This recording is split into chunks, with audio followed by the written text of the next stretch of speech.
Hello students, आज जो topic हम पढ़ने वाले हैं वो है mechanism of action of enzyme. Last video में हमने एंजाइम का नोमेनक्लेचर और क्लासिफिकेशन पढ़ा है।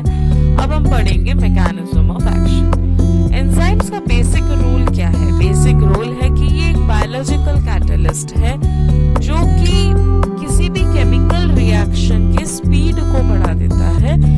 कैसे बढ़ाता है? क्योंकि इस रिएक्शन को होने में जो उसको एनर्जी लग रहा था, उस एनर्जी को ये रिड्यूस कर देता है। जब एनर्जी रिड्यूस हो जाता है तो कम एनर्जी में ही रिएक्शन कंप्लीट हो जाता है। इसीलिए एंजाइम्स को यूज किया जाता है।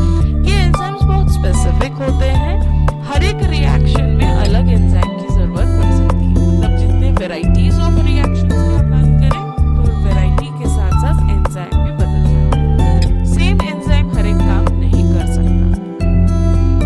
अब हमको ये समझना होगा कि एंजाइम कैसे काम करता है। एंजाइम सबस्ट्रेट के साथ बाइंड होता है, जुड़ता है, फिर उस सबस्ट्रेट को ट्रांसफॉर्म करता है प्रोडक्ट में। जैसे ही उसने उसको प्रोडक्ट में चेंज कर दिया तो वो रिएक्शन कंप्लीट होने के बाद एंजाइम वापस निकलता है। तो एंजाइम कभी भी यूज नहीं होता है, ये सिर्फ सबस्ट्रेट को प्रोडक्ट में चेंज करवाता है।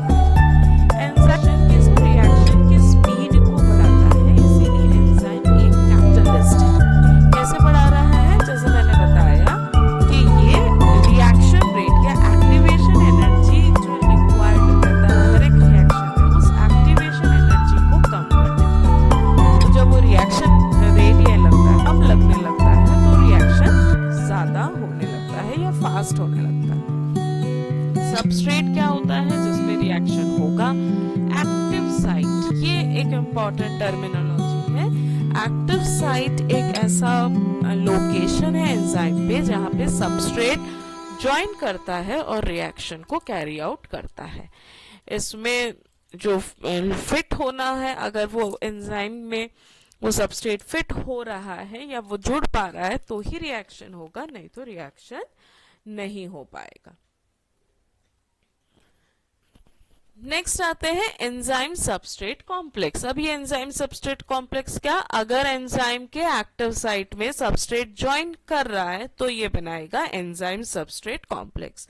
तो एंजाइम ज्वाइन करने के लिए सबसे पहले सबस्ट्रेट का रिकॉग्निशन होगा।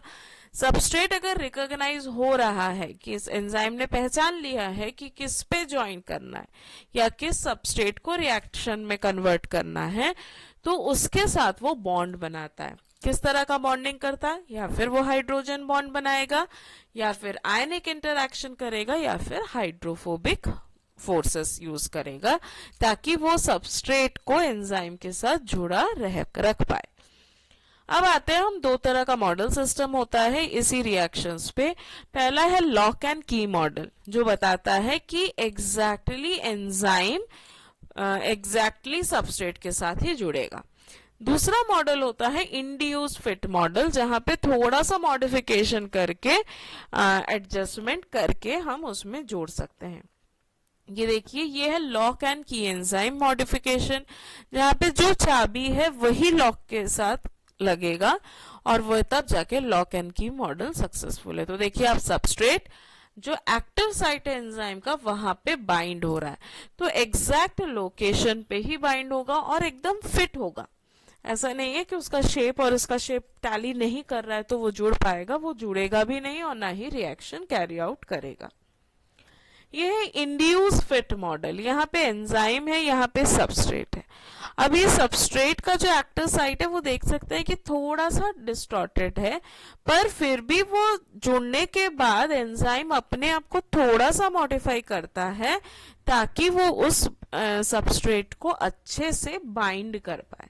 तो थोड़ा सा मॉडिफाई है, पर नाम क्या है? Induced fit model. Induced fit का मतलब है जब सबस्ट्रेट जुड़ेगा तो एंजाइम इंड्यूस होगा और अपने आप को मॉडिफाई करेगा। सबस्ट्रेट के जोड़ने से पहले एंजाइम अपने आप को मॉडिफाई नहीं करेगा। जैसे ही सबस्ट्रेट जुड़ेगा तो एंजाइम को समझ में आएगा कि हाँ, यहाँ पे एक करेक्ट सबस्ट्रेट जुड़ा है पर बाइंडिंग स्ट्रांग नहीं है, तब वो अपने आप को मॉडिफाई करेगा और मॉडिफाई करके एंजाइम सबस्ट्रेट कॉम्प्लेक्स बनाएगा जो कि प्रोडक्ट में इजीली कन्वर्टेबल है।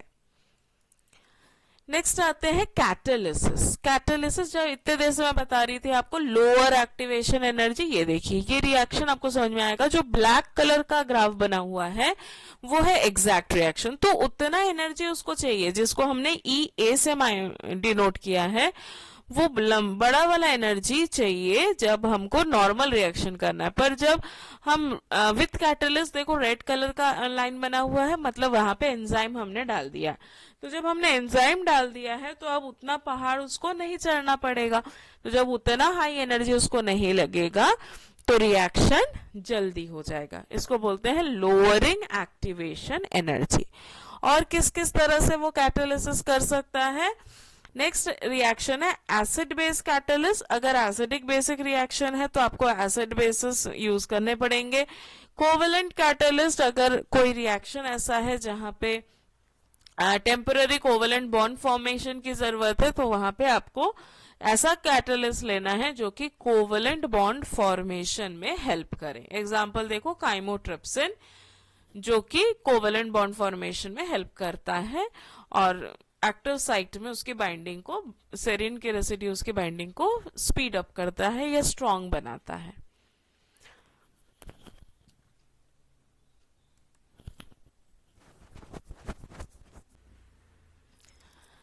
नेक्स्ट हम बढ़ते हैं मेटल आयन कैटलिस्ट, जहां पे हमको मेटल आयन की जरूरत पड़ती है ताकि इंटरैक्शन हो सके, जो कि चार्ज इंटरमीडिएट और ये रिएक्शन में जैसे कार्बोनिक एनहाइड्राइज है, आयन को यूज करता है ताकि ये कार्बन डाइऑक्साइड और वाटर को बाइकार्बोनेट और हाइड्रोजन आयन में कन्वर्ट कर सके।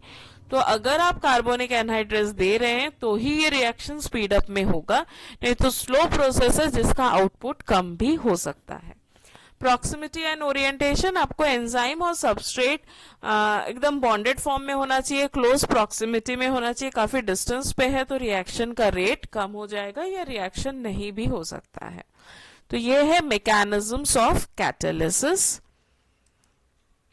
Transition state stabilization. Transition state का मतलब है जिस स्टेट पे ये रिएक्शन करता है उस रिएक्शन का रेट स्टेबलाइज्ड होना चाहिए। जब वो स्टेबलाइज्ड रिएक्शन रहेगा या स्टेबल फॉर्मेशन होगा, जब एंटीजन एंटीबॉडी या आपका एंजाइम और प्रोडक्ट ये इस तरह के बाइंडिंग स्ट्रांग हो जाएगी, तब जाके रिएक्शन फास्ट होगा। प्रोडक्ट फॉर्मेशन और रिलीज, जब एंजाइम सबस्ट्रेट एंजाइम प्रोडक्ट में कन्वर्ट हो जाता है तो ही प्रोडक्ट रिलीज होगा। तो फर्स्ट स्टेप है एंजाइम सबस्ट्रेट का किसी भी लॉक एंड की मॉडल या फिर इंड्यूस फिट मॉडल से एंजाइम सबस्ट्रेट का ज्वाइन होना।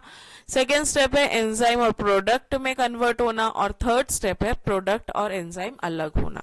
तो ये ओवरव्यू है एंजाइम मैकेनिज्म्स का, जिस तरह से एक एंजाइम रिएक्ट करता है सबस्ट्रेट के साथ और आपको प्रोडक्ट देता है। अगर आपको वीडियो समझ में आ रहा है तो बिल्कुल लाइक और शेयर करिएगा और कमेंट्स में लिखिएगा कि आप मेरा वीडियो कहाँ से देख रहे हैं और आप कौन से क्लास के स्टूडेंट्स हैं। Thank you.